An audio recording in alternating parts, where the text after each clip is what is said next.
What is going on, YouTube? This is Jim back with another video here to give you guys my impressions of the Resident Evil 3 demo, which is available right now. First and foremost, I should start off by saying I've never played Resident Evil 3, and I know that's kind of weird. I've played every other Resident Evil though, 1, 2, 4, 5. Well, the 6 count as Resident Evil because I guess I didn't play that one either.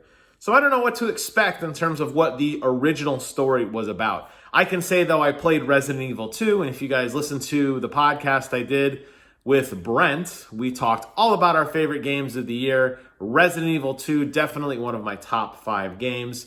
It was phenomenal. Thankfully, the guys over at Capcom have continued that trend of amazing remasters and have taken their now beloved RE engine and brought Resident Evil 3 over to that game, and it looks phenomenal. There are some things that I don't like about it. I should say first and foremost that I did play Resident Evil 2 on the PC. So I got to play in ultra-wide resolution, uncapped frame rate, crystal clear visuals, absolutely no issues. And I could say on my PlayStation 4 Pro, everything looks really, really good. I noticed a few instances, particularly as enemies were way out in the distance, where their frame rate dropped to almost like 15 to 20 frames a second. This is something I've seen on a lot of other games. I first noticed it on Halo 5 Guardians. It's very, very noticeable in Witcher 3. It's basically a cheat for a game to try to put assets way out in the horizon to give them lower priority than things right in front of you. Unfortunately, it does stick out like a sore thumb in this game because everything else about this game is beautiful. So, if you get in that donut shop and you don't fight those first set of zombies, when you open the door walking back, the first time you see the Tyrant, you'll see exactly what I'm talking about. Hopefully this game does have a lot of corridors, which I did notice a little bit, at least in the demo that I played. So it does kind of mitigate that. And I know it sounds like I'm nitpicking, but it does look very, very bizarre. And to see it displayed frontmost and center about 5 minutes into my playthrough was a little disappointing. However, that's really where the complaints stop outside of the controls, because the controls are very, very jerky. They're like way too sensitive, to the point that I lowered the sensitivity as much as I could, and I lowered the reticle sensitivity to decrease on top of when I got near an enemy. So it was the slowest it can be. And I was still flailing my gun wildly to the left and wildly to the right. I don't remember this level of sensitivity issues on the PC. Over there, I did play with my Xbox One Elite controller. However, I think a computer has some very, very fine settings. I could adjust anything exactly as I want it. I didn't have much of an issue there, but I noticed on the PlayStation 4 Pro, it definitely was something that was concerning to me, so much so that if I was thinking about getting it for the Pro, I would definitely have to play it again to see if they fixed the problem, because it was a major distraction for me playing through about 30 minutes or so of the demo that I just got done with. But really, other than the little weird graphical thing going on, and other than the way over-the-top sensitive controls, this game is phenomenal. I played it on my Astro A40s, so I had this really rich, nice surround sound.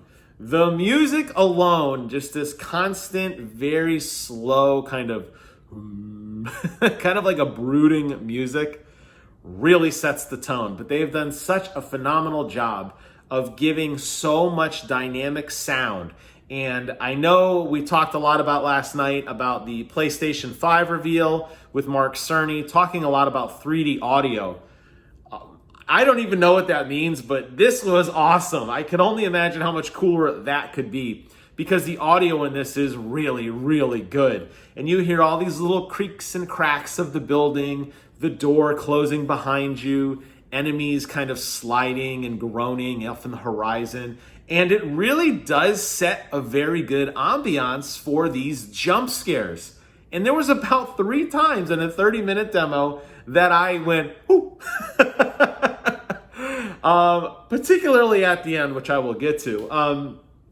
But I really liked that this game really sets the tone with a wonderful, wonderful soundboard that really is gonna immerse you in the world.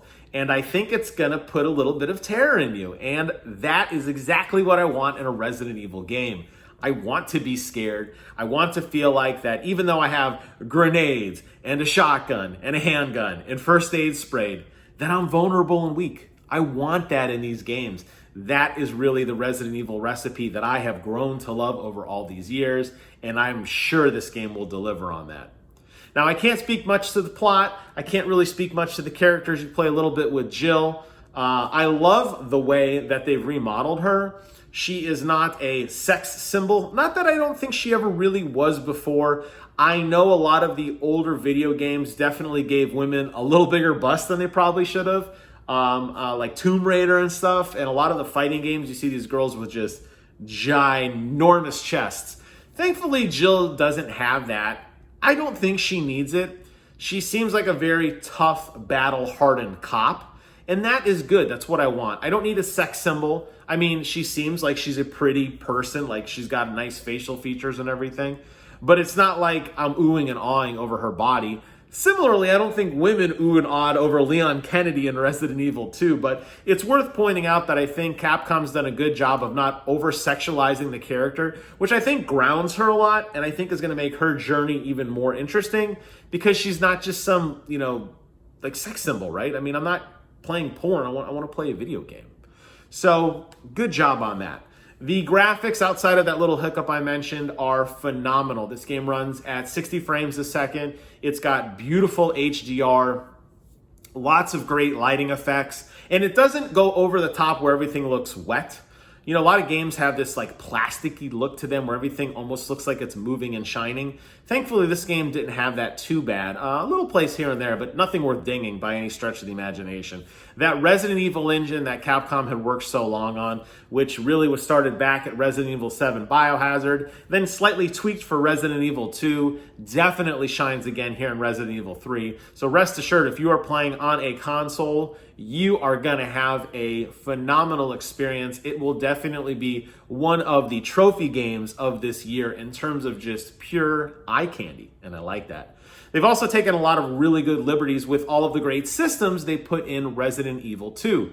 For example, all of the animations that are there, like when you use the chain to cut the bolt, when you use the bolt cutters to cut the chain, it's got a nice little animation showing that happening if you're spinning a lock. Everything like that looks really, really good. So they've done a good job of really adding these nice little finesse touches to all of the things that you're going to interact with.